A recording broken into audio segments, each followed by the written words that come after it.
안녕하세요. 안석 교수입니다. 저는 치유상담대학원대학교에서 임상심리학, 정신병리학, 아동청소년 심리치료, 아동발달과 정신병리, 아동정신분석과 놀이치료, 용서심리학과 치유, 현대심리상담치료, 정신분석적 심리치료, 그리고 사랑의 정신분석을 대학원생들에게 가르치고 있습니다.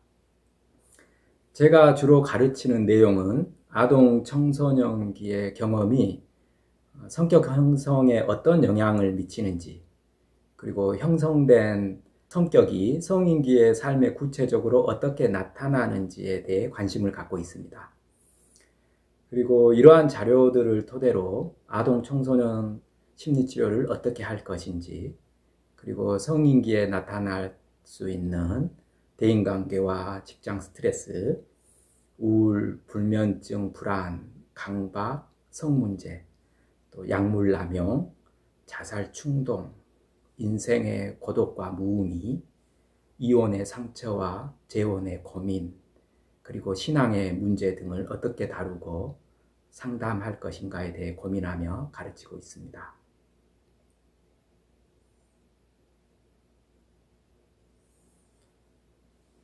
임상가로서 볼 때 내담자의 치료는 어떻게 이루어지나요? 글쎄요, 이 질문에 저는 이렇게 생각을 합니다. 임상가를 통한 내담자의 치료는 우선 임상가의 전문성과 따뜻한 마음을 통해서 이루어진다고 생각을 합니다. 그중 전문성 이야기를 먼저 해보면요. 임상 장면에서는 심리검사를 필요로 하는 경우가 많지요. 그렇기 때문에 임상가는 심리성격종합검사의 시행 및 해석 방법을 잘 알고 있어야 하겠지요. 다양한 심리검사와 함께 심리검사 결과를 정확하게 해석하기 위해서는 심도 깊은 임상적 면담, 즉 클리니컬 인터뷰가 필요할 것입니다. 내담자의 성격 구조와 더불어 내담자가 왜 이 시점에서 심리상담센터를 찾아왔는지, 내담자가 현재 당면하고 있는 문제와 스트레스는 무엇인지, 내담자의 취약성은 무엇인지, 그리고 내담자는 지금 어떤 방어 기제를 사용하고 있는지, 뿐만 아니라 내담자의 강점은 무엇인지까지 이런 내용을 잘 알아보기 위해서 임상가는 심리성격종합검사뿐만 아니라 임상적 면담에 있어서 전문성을 갖춰야 할 것 같습니다. 이것들을 토대로 내담자의 핵심적인 문제는 무엇인지, 그리고 내담자의 핵심적 문제의 근본적인 원인은 어디서부터 기인했는지, 또 내담자의 핵심적인 문제가 어떻게 현재 문제로 나타나고 있는지, 이러한 분석을 통해서 내담자를 어떻게 치료할 것인가에 대한 구체적인 치료적 전략이 나와야 할 것 같습니다. 이러한 전문성이 치료적으로 기능하려면은 두 번째, 저는 임상가의 따뜻한 마음이 중요할 것 같습니다. 우리가 잘 아시는 대로 임상가의 공감적 이해와 경청을 통해서 내담자가 변화되기 때문에 그렇습니다.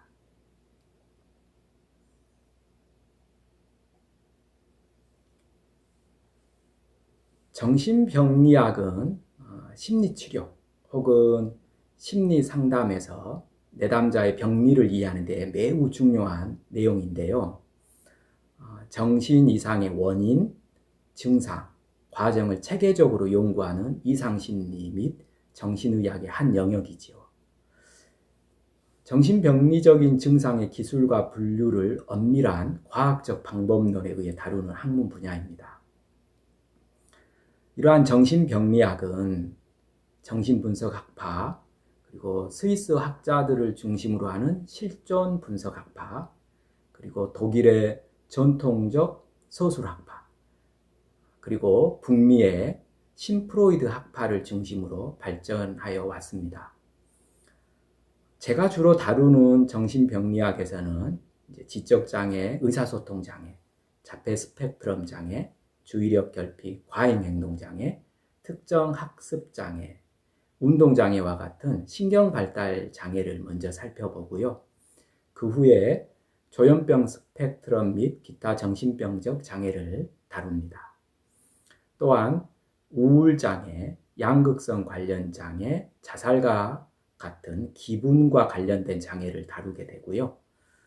또 분리불안 장애, 선택적 함국증, 특정공포증, 사회공포증, 공황장애, 광장공포증, 범불안장애와 같은 불안장애에 대해서도 다룰 것입니다. 그 후에 강박장애, 신체변형장애, 또 수직광이라고 하는 저장장애, 또 발모광이라고 하죠. 털뽑기장애, 또 피부 뜯기장애와 같은 강박 및 관련 장애를 다루게 됩니다. 그 후에 외상 및 스트레스 관련 장애와 해리 장애를 다루고요. 그 다음에는 신체 증상 및 관련 장애, 또 급식 및 섭식 장애, 배설 장애, 수면 각성 장애, 성 관련 장애를 다루게 됩니다. 뿐만 아니라 알코올 중독, 기타 물질 사용 장애, 비물질 관련 장애, 도박 장애와 같은 물질 관련 및 중독 장애도 다루게 돼 있고요. 또 파괴적 충동 조절 및 품행 장애와 신경인지 장애도 다루게 됩니다.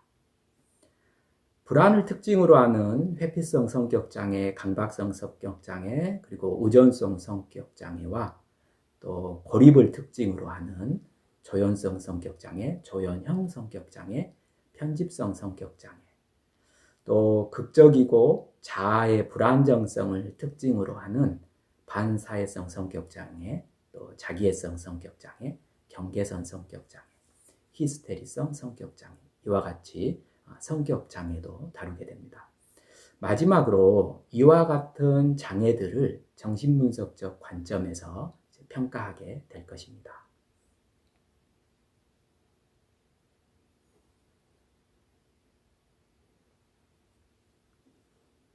아동 심리 상담 치료와 청소년 심리 상담 치료를 각각 나누어서 이야기해야 할 것 같은데요.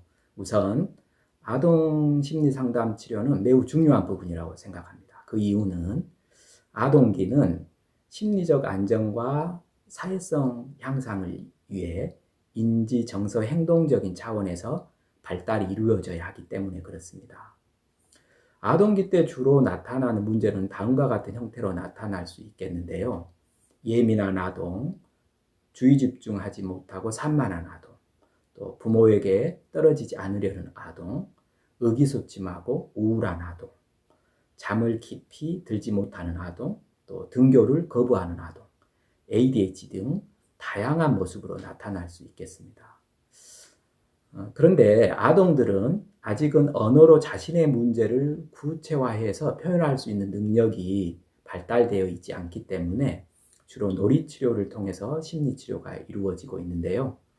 저의 경우 정신분석적 놀이치료와 더불어 사회성 향상, 그리고 매 회기마다 부모 교육을 통해서 아동 심리 상담 치료를 진행하고 있습니다.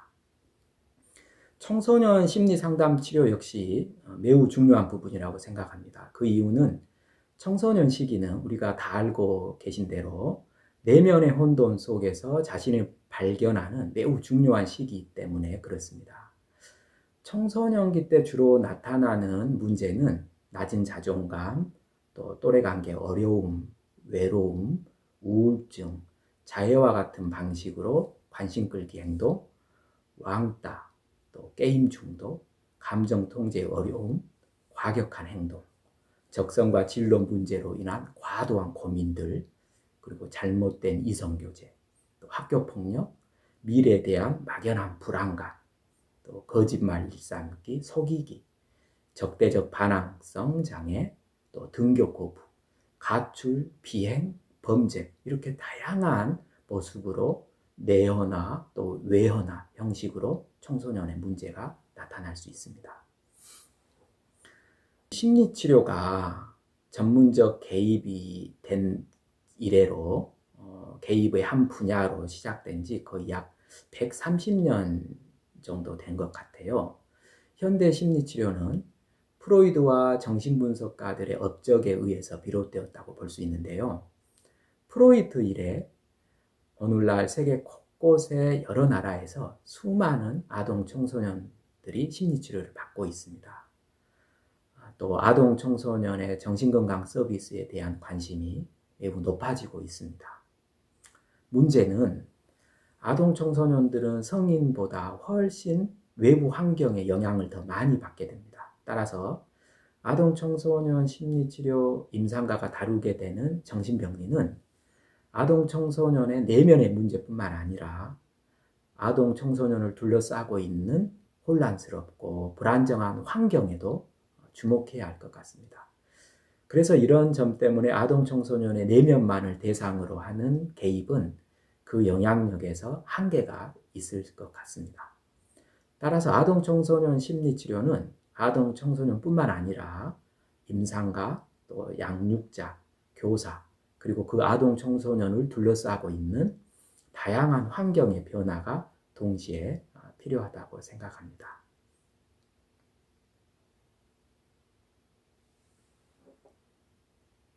사람이 행복하고 건강하기 위해서는 다양한 차원이 있을 것입니다. 저는 여기에서 두 가지만 이야기해 보려고 합니다. 첫 번째는 여러분들이 잘 알고 있는 대로 프로이드 이래 정신분석가들이 계속하는 이야기인데요. 우리가 행복하고 건강하려면 세 가지를 잘 할 수 있어야 하고 그 역량을 계속 키워나가야 한다고 합니다. 그것은 일하고 사랑하고 놀아야 한다라는 것입니다. 두 번째는 저희 개인적인 신앙 고백과 관련될 것 같습니다. 건강하고 행복하려면 우리의 삶에서 가장 고통스러운 순간에도 변함없이 우리를 돕는 분, 또 우리의 마음의 상처를 싸매고 치료해 주시는 분, 변함없이 우리의 삶을 감동으로 가득 채우고 또 우리의 삶을 심리적으로 또 영적으로 성숙의 길로 변화시키시는 분. 이분이 누굴까? 저에게는 개인적으로 예수님과 동행하는 삶이 건강하고 행복한 삶으로 이끌리라 생각을 합니다. 그리고 저 개인적으로 롤 모델로 생각하고 있는 상담사는 예수님이라고 생각합니다. 예수님은 저에게 경이로운 상담자의 가장 좋은 모델입니다. 그분이 다양한 심리치료 이론의 정통에서가 아닙니다. 오히려 그분의 인격, 또 예수님의 가르침, 사람들을 향한 예수님의 돌봄, 그리고 사람들과 나누었던 대화를 통해서 치유자로서의 효율성을 높이고 또 상담자에게 모델이 되는 태도와 가치들을 보여주었기 때문에 저는 예수님이 저에게는 가장 좋은 상담자로서의 롤 모델이 되고 있습니다. 들어주셔서 고맙습니다.